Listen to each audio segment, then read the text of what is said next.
Y ahora vamos con otro colega, seguimos con abogados, con mi querido amigo Mario Adaro. Mario, querido, ¿estás ahí?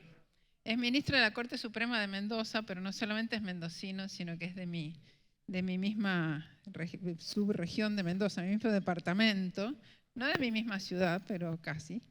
Mario tiene un trabajo muy interesante en esta visión, mando un saludo acá, Adrián, en esta visión de leyes, inteligencia artificial, ha hecho trabajos, ha ido al MIT a hacer estudios sobre inteligencia artificial y legislación.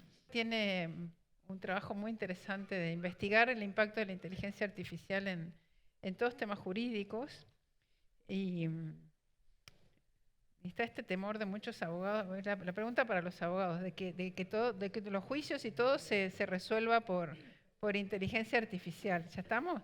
Mario, querido, ¿cómo te va? ¿Me escuchás? Hola, ¿qué tal? Buenas tardes, sí, ¿cómo les va? ¿Cómo Acá estamos andan? con Buenas todos tardes a los todas y a becarios todos ahí. presenciales y virtuales, acá en Buenos Aires y los virtuales desde todo el mundo. ¿Estás en Mendoza, Mario? Sí, estamos en Mendoza, sí, perdón que Bueno, no pude viajar, pero tenía el compromiso de ir personalmente, pues la verdad que siempre he estado remoto en la escuela y agradezco de paso la invitación a vos, Olga, y a toda la escuela de gobernanza internet, que siempre me parece muy interesante, pues son de los pocos espacios que hay en Argentina donde se forman estudiantes, dirigentes, en general, de reflexión sobre temas tan importantes como la tecnología y su impacto en la sociedad. Acabo bien. de ver que estuvo Viviana Sí, antes. estuvo Viviana también con algunas reflexiones sobre temas jurídicos y tecnológicos e inteligencia artificial, así que viene muy bien tu presentación y les contaba a los becarios que tenés mucho trabajo en reuniones con el MIT, has hecho libros sobre inteligencia artificial, ponencias, así que, pero bueno, sos abogado de formación, ministro de la Corte Suprema de Mendoza, así que tu visión es cross entre jurídico y tecnológico, ¿eh? Acá, desde la visión de una ingeniera, este es novedoso por lo menos. Así que bienvenido Mario, y Mario tiene una charla sobre inteligencia artificial, justicia e innovación pública. También Mario dirige varios posgrados sobre tecnología y Estado, así que bueno, si les interesa, algunos son virtuales, ¿no Mario? En la Universidad de Champagnat. Sí, estamos ya hace 4 años que estamos con un diplomado de innovación y tecnología, y este año lo transformamos a ese diplomado en un programa de entrenamiento más de soft skill y más práctico de entrenamiento en innovación por alguna de las cuestiones que vamos a hablar hoy. Y también el año pasado y a principio de esto largamos una maestría en Derecho Digital y Estado Inteligente, en el que vos tuviste la oportunidad de hacer la apertura, así que estamos con esas dos cosas y también invitarlos e invitarlas a que sean parte de la red JUSLab. Nos pueden ubicar en Discord, en la página web, y también tenemos un canal de WhatsApp de información sobre Red JUSLab. Lo pueden buscar como JUSLab directamente, que es una red básicamente horizontal, de gobernanza horizontal, que impulsa ecosistema y mindset de cultura innovadora en el ámbito en general de público y particular en justicia. Bueno Mario, todo tuyo. Bueno, brevemente, muchas gracias de vuelta, Olga, muchas gracias de estar acá en la Escuela de Gobernanza de Internet del Sur, ¿era, no? Sí. Sí, del sur, sí. Básicamente, hacer algunas reflexiones, algunos aportes, y si quieren aprovechar el tiempo, me encantaría poder tener consultas, preguntas, dudas que tengan, porque básicamente, sin duda que lo que deben haber estado viendo en el día de hoy y de mañana es que el mundo en el que nos movemos es un mundo de volatilidad y de incertidumbre y de constante cambio, y muchas veces a organizaciones como la nuestra, al Estado en general, y a organizaciones como la nuestra, la judicial, nos es muy difícil adaptarnos con nuestras estructuras tan jerárquicas, tan estáticas, tan verticales, que son todo lo contrario de lo que uno indica que tienen que ser organizaciones que hoy tienen éxito en este mundo de cambio constante.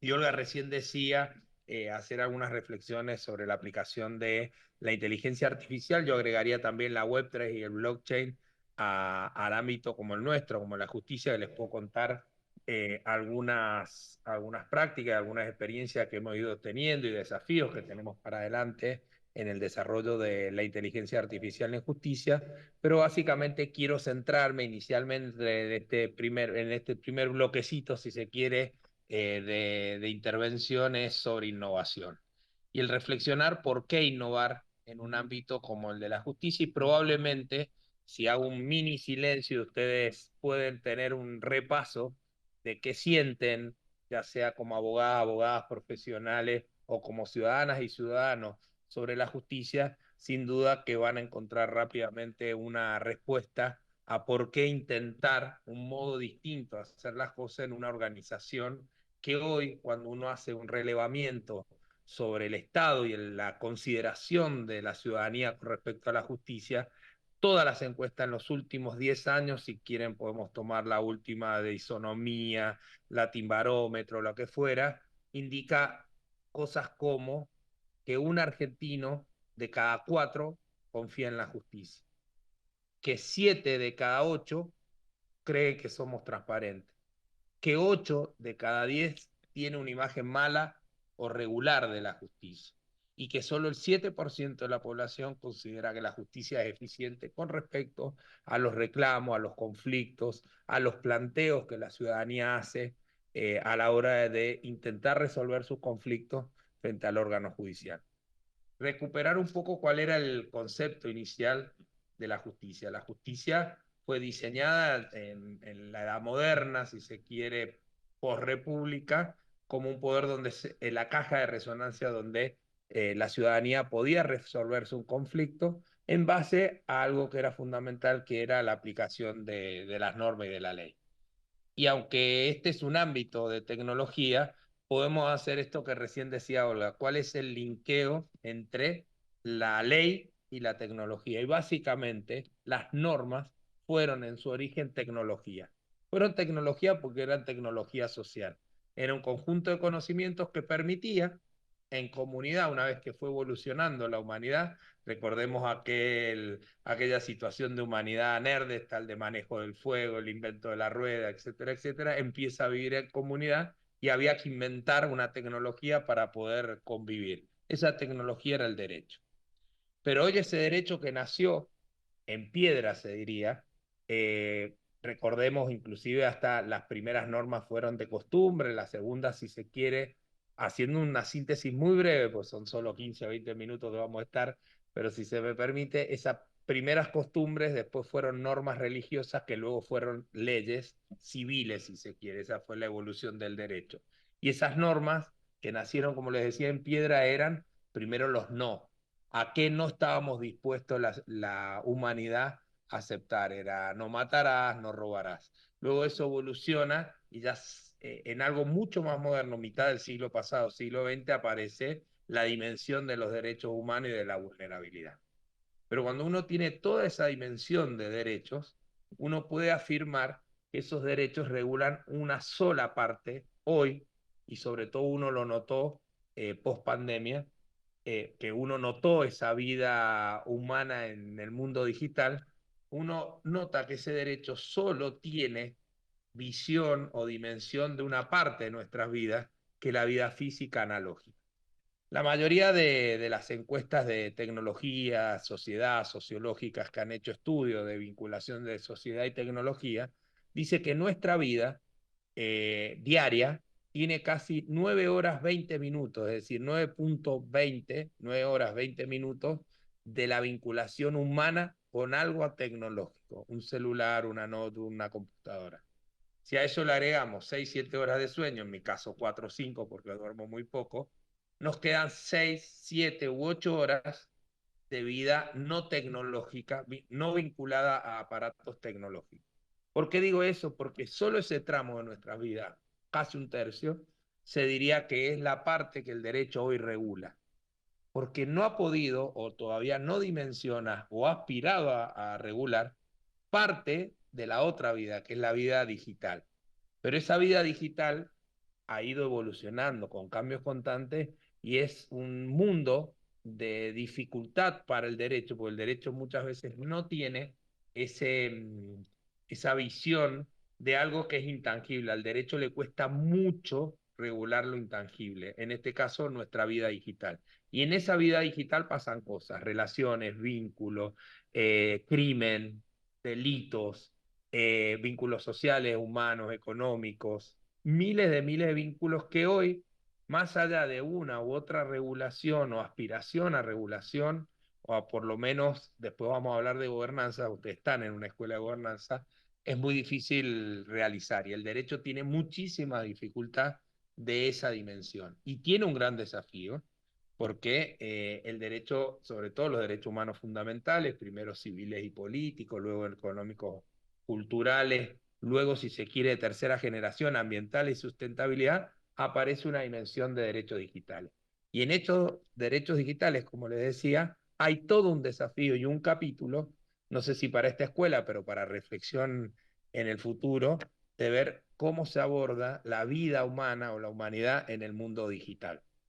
En ese mundo digital que empieza a tener conceptos como distintos conceptos de derechos personalísimos, como la honestidad, qué significa hoy el derecho a la intimidad o la eximidad, qué es la intimidad hoy en el mundo digital, qué significa hoy la personalidad en el mundo digital. Imaginémonos una etapa más en el metaverso, de qué se tratan los derechos, la percepción de nuestra humanidad a partir de un avatar. Voy dejando títulos nada más porque en cada uno de esos títulos cada una y cada uno de ustedes puede hacer un doble clic y empezar a profundizar temas de desafíos que tenemos como humanidad. Vuelvo en el derecho digital, la herencia digital, el gran debatido derecho al olvido, es decir, una gran cantidad de dimensiones que hoy al derecho le cuesta abordar. Y en esa dimensión de abordaje podemos empezar a incorporar, para mí, el invento más importante, que no es de este siglo, fue del siglo pasado, pero sin duda en los últimos 4 años, 2 y 3, ha tenido una gran evolución como es la inteligencia artificial. En todas sus dimensiones, en todos sus conceptos, seguramente en esta escuela van a ir viendo de qué se trata, de qué se habla cuando se habla de inteligencia artificial, porque claramente tiene distintas dimensiones, modelo de Machine Learning, hasta el año pasado de PNL, procesamiento de lenguaje natural, ahora modelos grandes de LLM, de entrenamiento de lenguaje y redes generativas, GANs, etcétera, etcétera, etcétera, Deep Learning visual, todo lo que implica, que se lo vamos a dejar a los técnicos, pero que es importante que ustedes conozcan el estado del arte de la inteligencia artificial. Y ahí un capítulo muy interesante de cómo la herramienta para mí o el invento más importante de esta generación va a poder ser abordada. ¿Por qué es el más importante? Porque hoy, así como les decía que toca parte de solo 9 horas, 20 minutos de nuestra vida, la tecnología, sin duda la inteligencia artificial está modelando la humanidad y la sociedad actual y la que viene sin duda. Todo invento que a ustedes se les ocurre por los próximos 50 años, atrás o adelante seguro va a tener que ver algo en la inteligencia artificial, o porque hizo procesamiento de datos y hizo un aporte, o porque básicamente tiene una estructura de modelo algorítmico, es decir, vamos camino a una sociedad algorítmica y a eso le cuesta también, nos cuesta reflexionar cómo abordarlo eso. Y han escuchado en el último tiempo, seguramente, el debate ético de la inteligencia artificial, ya a esta altura. Si ustedes van a una página de Algorithm Watch y hay varias páginas que siguen todas las declaraciones, recomendaciones, abordajes, convenios internacionales, sectoriales de inteligencia artificial, que no cabe ahora hablar, pero básicamente resumirlo, si se quiere, en tres grandes dimensiones. Una dimensión que sostiene que hay que regular, y esa regulación es nacional, es decir, cada uno de los países puede tener una regulación de hasta dónde aplicar la inteligencia artificial. Por otro lado, algunos que dicen, hay distintos modelos, unos que dicen directamente no regular y que lo regule el mercado. Y creo yo, y aprovechando que estamos, como le decía, en esta escuela de gobernanza de Internet, que él aborda a situaciones complejas como el desafío que hoy tenemos de inteligencia artificial, hay que hacer abordajes complejos. Y una experiencia muy interesante ha sido en el siglo pasado el modo en que se reguló o se abordó la energía atómica. La energía atómica, que en términos de Star Wars podría ser que tiene un lado luminoso y un lado oscuro. El lado oscuro lo vimos en contundencia a fines de la Segunda Guerra Mundial y el impacto que tuvo sobre todo en Japón y algunas ciudades de Japón, y posteriormente eventos como el de Chernobyl, etcétera, etcétera. Tiene una dimensión más compleja, pero también tiene una de energía, de prosperidad y de desarrollo. La experiencia más interesante de abordaje de la energía nuclear lo hizo Europa con el CER, con el Centro de Gobernanza, que tiene vinculación de múltiples stakeholders, distintos stakeholders académicos, educativos, gobierno, sector privado, que permite un desarrollo similar a lo que están viendo hoy en la Escuela de Gobernanza de Internet. Ese modelo podría ser un modelo replicable y muy parecido para el abordaje de la inteligencia artificial, y dentro de toda la gama de recomendaciones, sin duda está el modelo europeo, que hoy es como el faro de la regulación de la tecnología, y las recomendaciones de UNESCO, que las invito después si quieren, si no las tienen Olga, se los podemos dar, pero ponen UNESCO recomendaciones de abordaje ético de inteligencia artificial, lo pueden ver.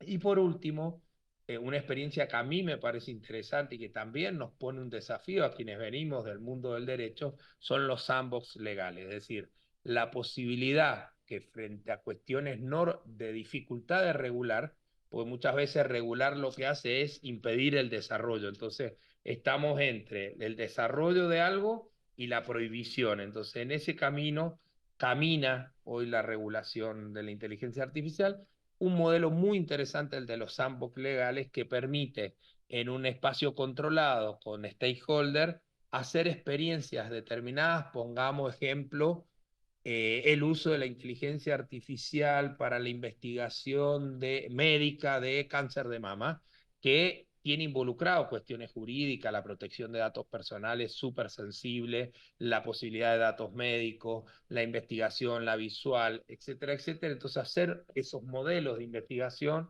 prueba al estilo de pruebas piloto en BP, y luego de estabilizar ese estudio, ese abordaje de la inteligencia artificial de alto impacto, poder escalarlos a otras actividades.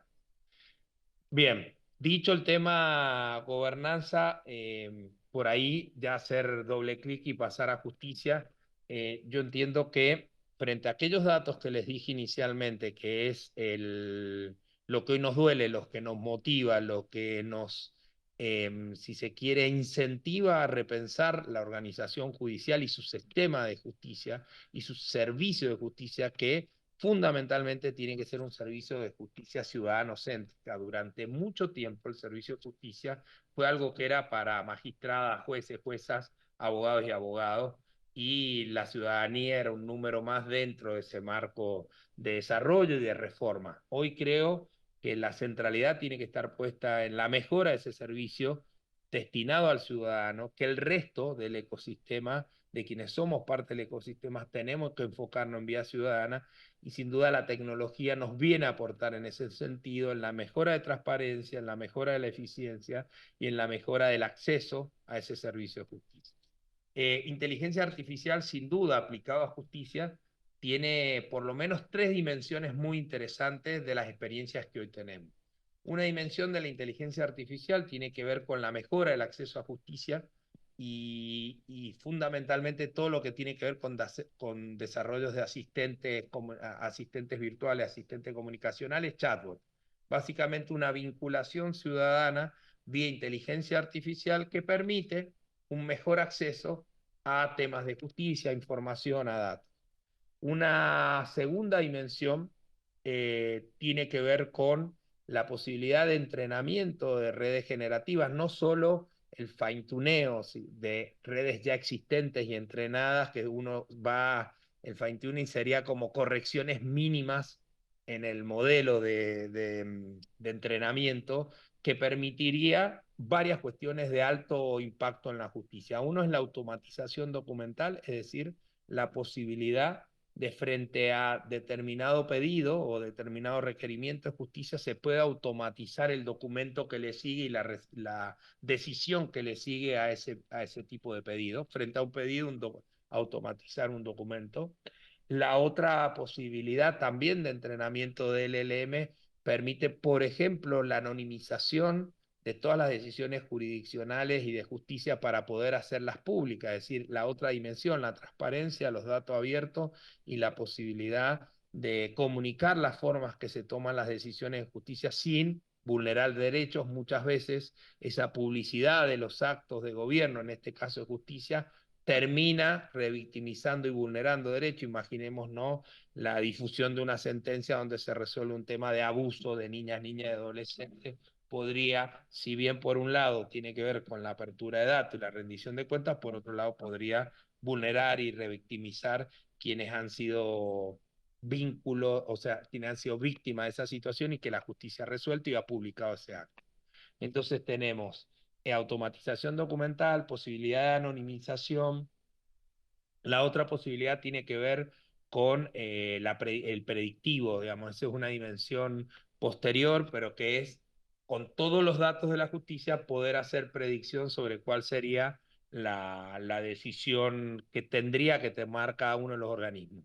Eso tiene dos lados, un lado de transparencia, poder saber, y la seguridad jurídica, poder saber qué va a resolver cada tribunal, y en otros lados, como por ejemplo en Francia, se prohibió la posibilidad de hacer ese tipo de predictivos sobre organizaciones o tribunales bajo el pretexto de que eso afectaba a la independencia de justicia.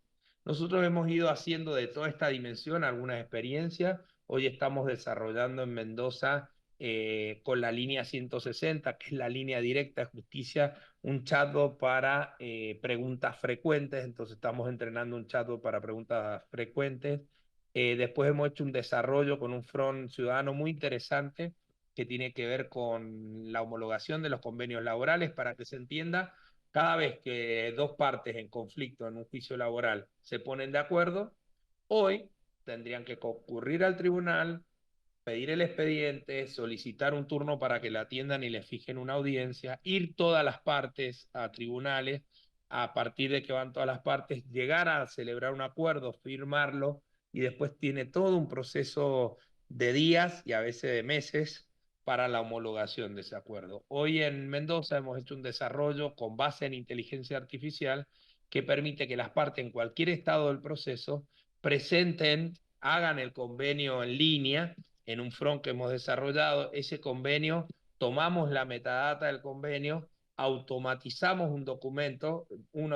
¿Se acuerdan? Una de las dimensiones posibles de aplicación de IA a justicia es la automatización documental. Entonces, dado los datos del acuerdo, se automatiza el convenio. Ese convenio después, con los mails de todas las partes, va circulando parte por parte, persona por persona involucrada en el juicio, y se utiliza también otro desarrollo que tiene ya, que hace detección biométrica de identidad y luego firma con esa detención, y sería una firma no digital, sería una firma electrónica robusta, digamos, para ver las categorías entre firma electrónica y digital, que no es el momento ahora para hablarlo. Se firma el documento, eso vuelve a tribunales, y en tribunales machea con los datos que ya teníamos, porque ese documento queda encriptado, queda hasheado, y con esos datos se homologa el acuerdo. Hemos automatizado también, obviamente, siempre con una norma fundamental de aplicación de IA en justicia, que es control humano y auditabilidad. Otra cosa que tiene interesante este desarrollo, es que no solo automatiza un documento en texto jurídico, sino tiene diseño abajo. Creo que uno de los grandes desafíos que tenemos en la innovación judicial es poder también repensar el lenguaje, no solo hacerlo en lenguaje claro, lenguaje sencillo, accesible, sino también empezar a transformar derechos en imágenes, y por qué no en imagen y sonido, que las nuevas generaciones, sobre todo Centennial y Táctil y nativos digitales, pueden llegar a comprender mucho más y consolidar mejor los derechos. Entonces, este convenio tiene, aparte del texto jurídico, diseñado la forma, quién es el trabajador, la empresa, el banco, el logo del banco, las cuotas, para una mayor comprensión. Es decir, ha sido una experiencia en general. Experiencia de aplicación de biometría, experiencia de aplicación de automatización documental y también experiencia en el caso de diseño. Y ahora estamos haciendo un desarrollo también, que sería otra de las dimensiones posibles de inteligencia artificial, que es el entrenamiento de redes neuronales con texto jurídico para dos o tres temas interesantes. Uno es resúmenes de sentencia para poder hacer el tesauro y la búsqueda inteligente de sentencias. El otro es la comprensión semántica de sentencias para poder después hacer, si se quiere, predictivo. Y como les decía, estamos con un proceso, estamos armando un grupo de entrenamiento federal de todo el país para entrenar a través de algunos desarrollos de redes neuronales texto jurídico en español. Y finalmente, como le decía, por ahí de menos impacto, pero para mí de mucha trascendencia es la posibilidad de aplicación de blockchain Web3 a por lo menos algunos procesos judiciales que permitan mayor transparencia, mayor accesibilidad y mayor, si se quiere, auditabilidad de las decisiones jurisdiccionales. En definitiva, creo que tenemos un gran desafío por delante. Creo que espacios como este hacen primero la posibilidad de reflexión, de aprendizaje común y conjunto, de comprensión de la complejidad actual de la situación en la que estamos y a partir de ahí también encontrar un rol al mundo jurídico y al mundo del derecho.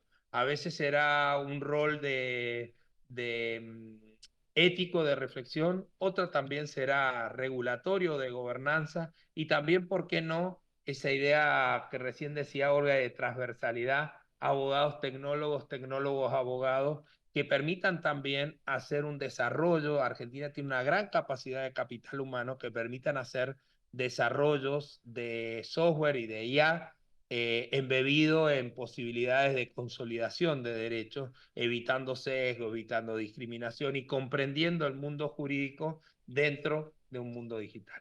Así que por ahí muchos desafíos, grandes reflexiones por hacer para adelante y también agradecido de estar acá. No sé, Olga, si querés que abramos unos minutos, algunas preguntas o algunos aportes. Aplauso para Mario.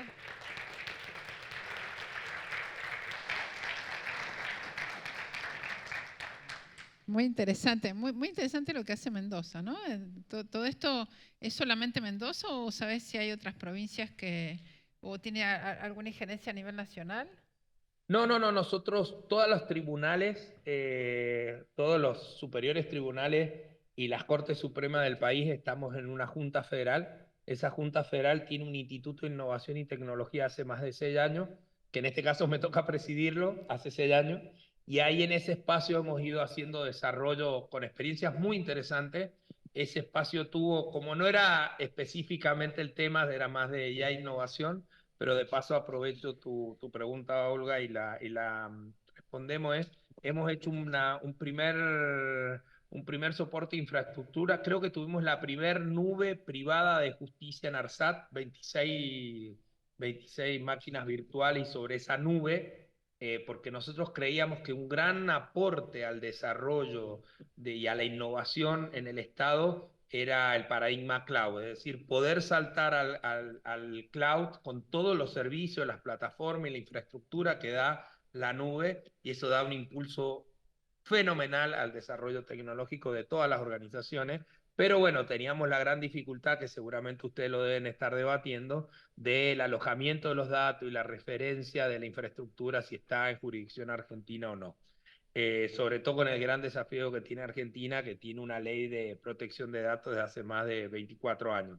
Digamos, una ley de protección de datos pre-redes sociales. Sí. Si bien fue señera y simbólica en su época, hoy, bueno, ya hay estándares de más de 6 años a partir del Reglamento General Europeo, estándares de protección de datos importantes. Entonces, hicimos una nube y dentro de esa nube hemos hecho un desarrollo federal, 6 provincias integradas, que también es una experiencia súper interesante, que es un bus federal de comunicación, que es el espacio de interoperabilidad y de comunicación entre poderes judiciales. Cómo nos enviamos las comunicaciones, sobre todo ahora de oficio ley, luego vamos a ver cédula ley y comunicaciones también entre particulares o litigantes de jurisdicción a jurisdicción provincial. Maravilla. Tenemos una pregunta acá de un becario. Decinos de dónde sos y... Hola, muy buenas tardes. Soy John Caballero de Colombia. Yo me dedico a temas de innovación pública digital, así que estoy fascinado con, con la charla del día de hoy. La pregunta que se me ocurría cuando iniciaba la conferencia era un poco cuál era ese camino para lograr una verdadera justicia digital, pero sin lugar a dudas me respondió la pregunta en el curso de la conversación. De repente en la región tenemos un problema y es que asumimos que la justicia digital es igual a la justicia por correo electrónico y no es lo mismo, no es lo mismo enviar los memoriales por correo electrónico, usar el OneDrive o el Teams para poder tener audiencias, sino que la idea es que podamos tener un sistema integrado tal y como lo acaba de mencionar en la conferencia. Entonces mi pregunta la quiero variar un poco más como hacia el sentido de los usuarios. Los abogados pues somos muy rígidos, ¿no? Y decirle a un juez que se adapte a las nuevas novedades de la tecnología a veces puede ser un poco reacio, ¿no? Entonces mi pregunta es un poco más enfocada a cómo podemos crear esa justicia digital centrada en el usuario y cómo poder fomentar ese cambio de pensamiento en el sector justicia. Bien, bueno, te agradezco la pregunta, sobre todo porque viene de Colombia, que para mí dentro del ámbito latinoamericano, Colombia, digamos Brasil, pero Brasil es un continente, es otro continente dentro de Latinoamérica o un propio continente. Colombia tiene para mí uno de las visiones de política estratégica más interesantes de transformación digital y de transformación digital en el Estado. De hecho, hoy tiene un financiamiento del BID muy importante para eso. Primer punto, me parece, más allá de que, aunque parezca que lo haya aclarado en la charla, un punto que por ahí no dije y aprovecho tu pregunta es, no hay que confundir digitalización con transformación digital. Usar medios digitales, digitalización, transformación digital, requiere de políticas generales, de mindset, de cultura de la innovación que son absolutamente distintas. Un ejemplo de eso es eso, si uno usa básicamente mail o uno puede tener una transformación. Para armar transformación, primer punto que no lo dije, tiene que ser la gobernanza de los datos. Y esa es una gran dificultad que tenemos en Latinoamérica, que tenemos en el Estado y que tenemos en la organización en general, aún las privadas. Salvo el sistema bancario financiero, durante muchos años fuimos productores enormes de datos sin tener una política de gobernanza de esos datos. Sin gobernanza de datos no hay política de transformación, no hay expediente digital, no hay servicio de justicia digital. Entonces, primer dato, gobernanza de los datos. Luego, tener una política de transformación digital con formación humana de calidad, esto que vos decías, cómo hacemos con los usuarios, ya sea el usuario ciudadano, que es el destino final de todo el servicio público y el de justicia, como los que intermedian ese servicio, que en este caso son abogada y la organización, los stakeholders. En ese sentido, no hay política de transformación que no sea junto con las personas.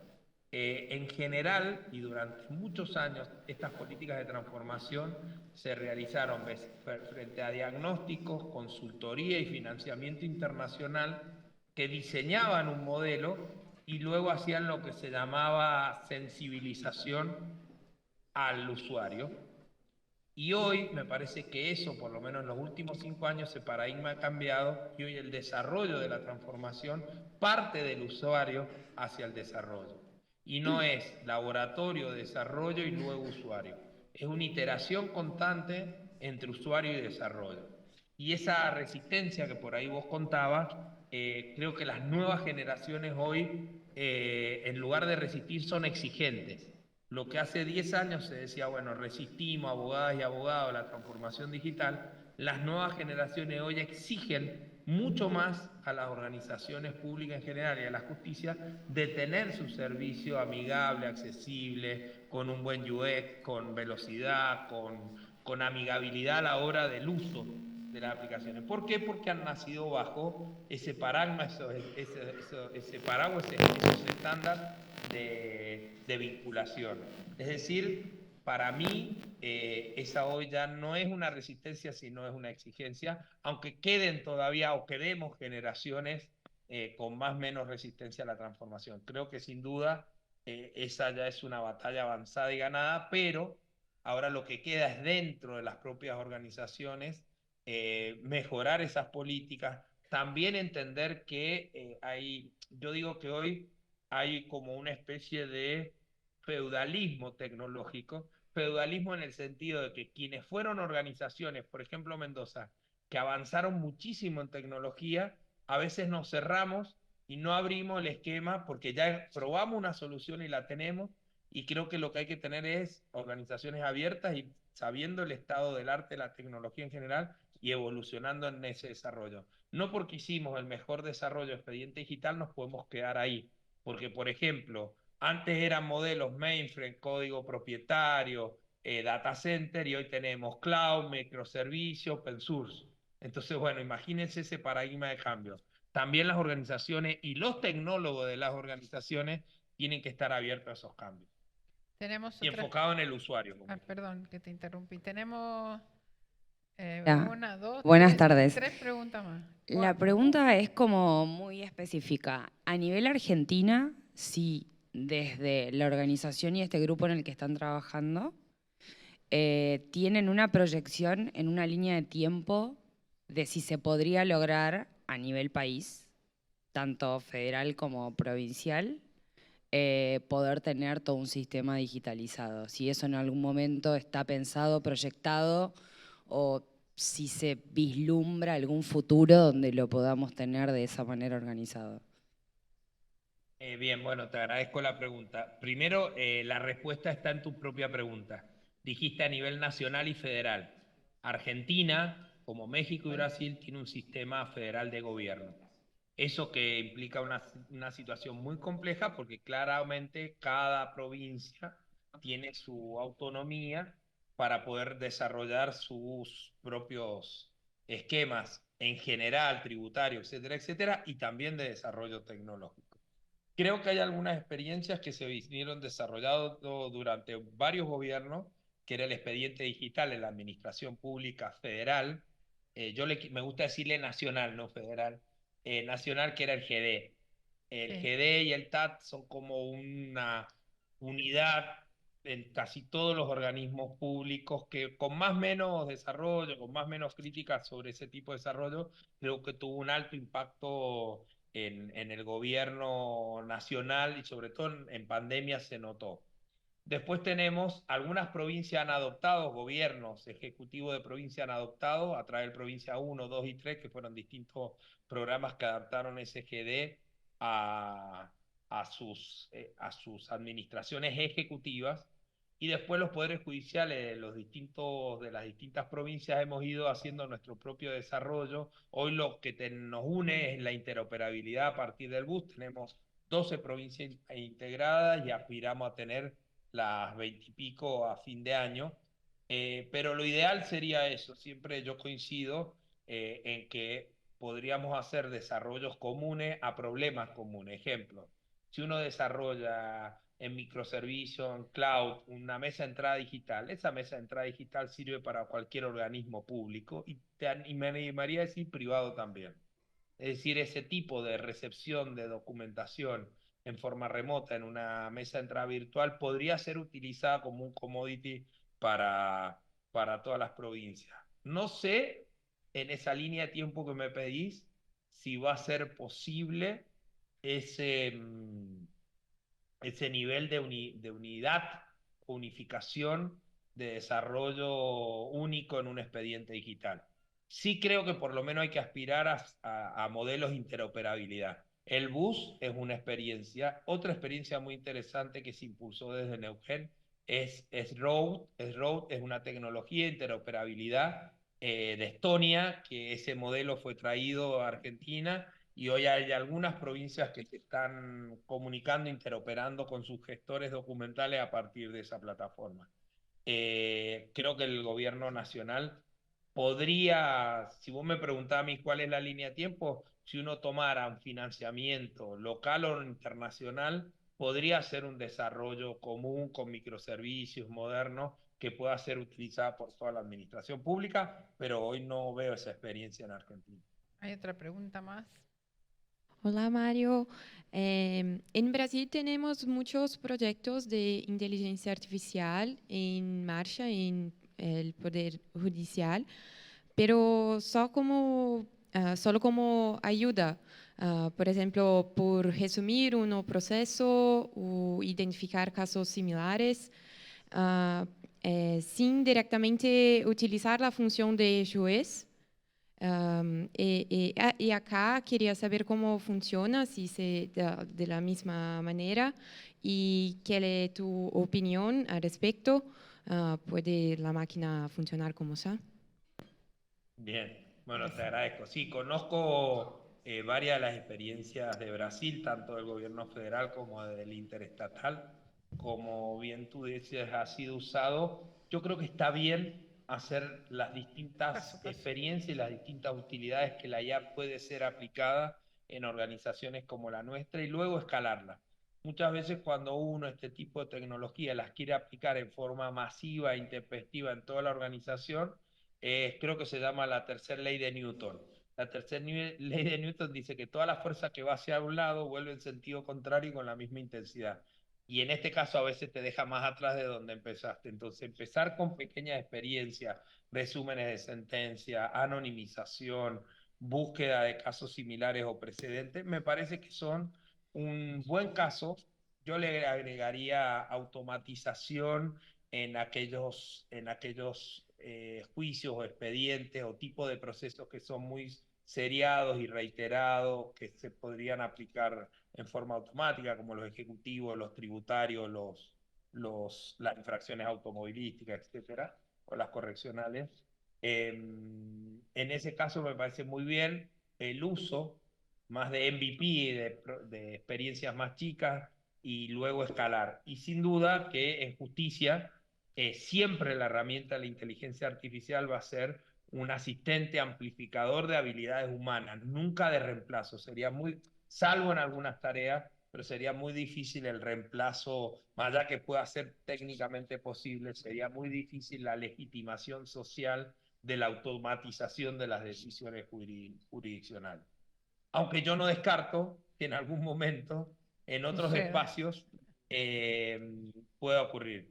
Si alguien me hiciera la pregunta, ¿cómo te imaginas me la autohago la pregunta, ¿cómo te imaginas la justicia en los próximos, dentro de 25 años? Yo creo que va a haber una dimensión de conflictos que van a ser resueltos fuera del ámbito de la organización judicial, porque a veces esa dimensión de que justicia es solo judicial no es más amplia, es resolver conflictos en algunas otras plataformas de ODR, ADR, también de e-commerce, que se van a poder resolver rápido, eficiente y con legitimación social. Van a haber tribunales más complejos, de temas mucho más complejos, que no van a ser solo integrados por magistrados o magistrados del derecho, sino por cuestiones de ciencias técnicas más duras. Imaginemos tribunales como ya hay bursátil, financiero, ambientales, minero, etcétera, más complejos, con tribunales, si se quiere, en conjunto, jurídicas y esa ciencia, y al medio va a quedar la justicia con temas por ahí más penales o donde no resuelva el resto de los conflictos. Pero a mí me parece bien el uso de la inteligencia artificial como amplificadora de las tareas humanas. Vamos con la última. ¿Tenés un minuto más, Mario? Sí, sí. Sí. Vamos. Bueno, ¿qué tal? Buenas tardes. Disculpe, yo soy Alejandro Baltasar, investigador del Instituto de Ciencias Jurídicas de Oaxaca. Primero que nada, agradecerle enormemente compartir la experiencia. Mi pregunta va más o menos en el sentido de que, bueno, en Latinoamérica por lo general es común que nuestros sistemas judiciales sufran de un problema de rezago, ¿no? Para esto, obviamente, las tecnologías tienen que proponer una solución y la inteligencia artificial parece ser una que va a ser fundamental para resolver esta cuestión. Mi pregunta va en el sentido, mencionó en algún momento la posibilidad de adquirir servicios de una nube, por ejemplo, y que el problema era la jurisdicción y todo esto. ¿No consideraría la opción, ¿no?, de la creación de una nueva arquitectura de transmisión de lo que podría llamarse datos jurídicos, entendiendo como lo que está contenido en la demanda en este sentido, ¿no? Y la capacidad, o sea, el aumento de capacidad de almacenamiento no se vuelve como un remedio paliativo para este tipo de cosas. O sea, porque finalmente el expediente va a contener cada vez información más pesada, ¿no? Hace poquito teníamos la conversación con ingenieros sobre, sobre los datos más pesados que tenían que almacenarse y que eventualmente rezagaban o rebasaban las capacidades de los poderes judiciales. Entonces, no necesitaríamos construir un mecanismo para intercambiar información jurídica entre abogados y poder judicial para reducir esa carga informática que tiene que soportar únicamente el Poder Judicial. Gracias. Vos decís como una especie de storage distribuido entre organización y usuarios.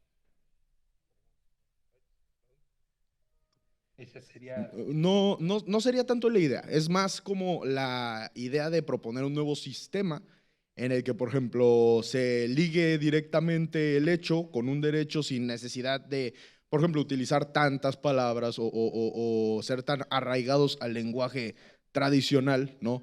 Sino de decir, a ver, esta es la información concretamente, y en lugar de, por ejemplo, copiar y pegar todo el precepto jurídico constitucional, el que se necesite para fundar y motivar, que pueda de alguna manera hacerse referencia. No, está entendido. Ajá, Entendido porque me acabo de dar cuenta, Alejandro, que sos de México. Sí. México tiene una característica particular en la litigación, no solo en la litigación, sino en las decisiones jurisdiccionales, que son súper archi mega extensísimas. Sí. Bien. Yo creo que hoy la dificultad de storage, que podría ser texto, no es un problema porque el texto se comprime.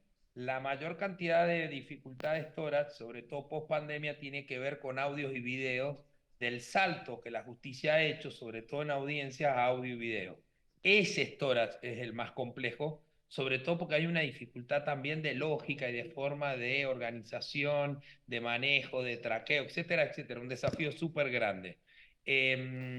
Puede ser que se pueda modificar la práctica procesal y hacer más chica. Eso va por otro camino, que es por el camino a lo mejor de la innovación no tecnológica y de mejora de prácticas de uso y de litigación por el tipo de... Los volúmenes de textos no son complejos de historiar ni de comprimir. Creo yo sí el audio-video. Por otro lado, el tema de nube, más allá del storage que pueda dar, lo que da la nube es una capacidad de procesamiento de cómputo enorme. Si uno quisiera hacer desarrollos tecnológicos, desarrollo en inteligencia artificial, gobernanza de data y data lake, eso es lo que permite y a un costo súper bajo. Es decir, el gran desafío del paradigma cloud aporta las tres dimensiones, PaaS, IaaS y SaaS, que es software, infraestructura y plataforma. Pero para no entrar en cuestiones técnicas, sí es lo que vos me decís, a lo mejor tenga que ver con trabajos que haya que hacer, de práctica procesal, inclusive también hasta de lenguaje accesible y sencillo, porque las decisiones, tanto la litigación en México es muy característica de eso, de extensiones enormes de las sentencias judiciales que a veces tienen todos esos antecedentes que vos decís que no le aportan mucho a la decisión final, más allá del precedente que podría estar...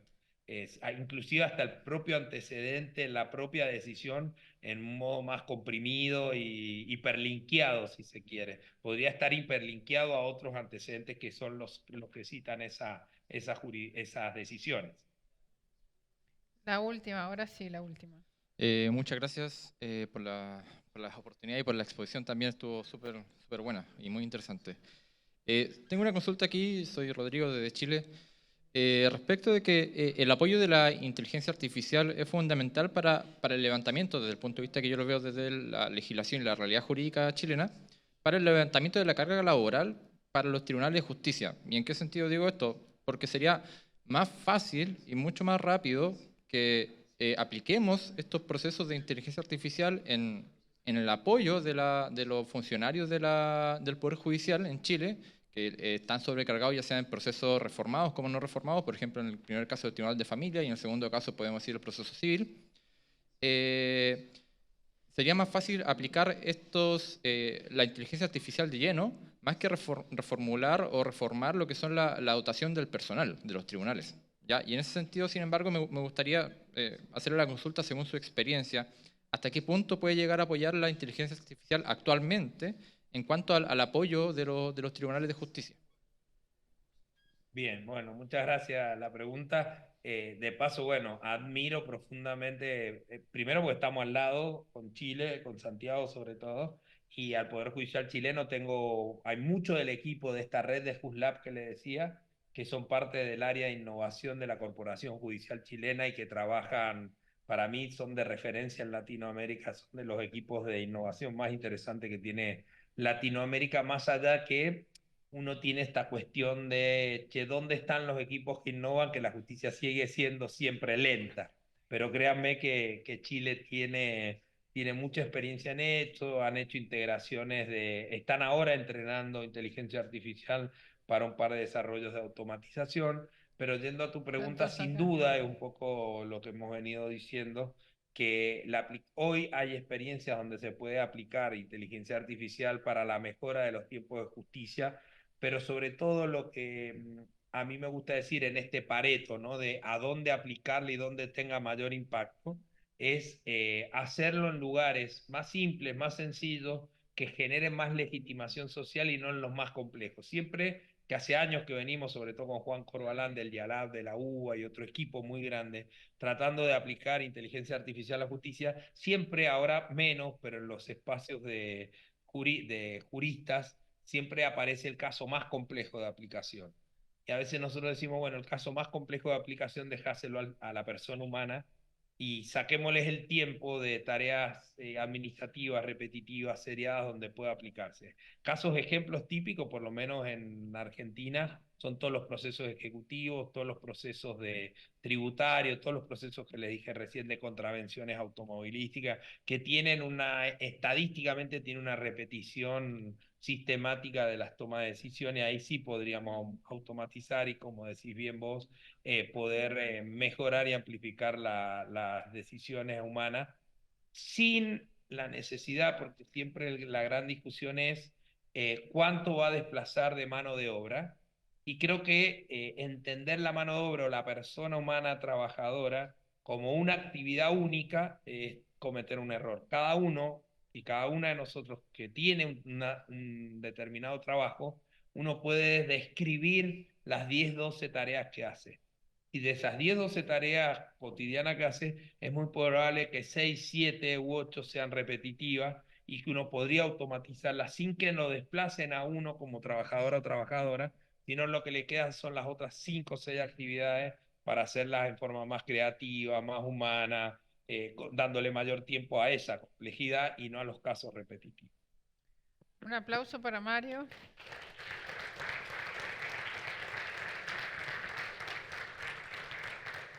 Gracias. Creo que la charla de Mario es para verla de nuevo, ¿no? Y digerir toda la cantidad de información que nos dio. Te agradezco muchísimo, Mario, siempre muy generoso con tu experiencia y tus conocimientos. Un saludo a mi querida tierra Mendoza.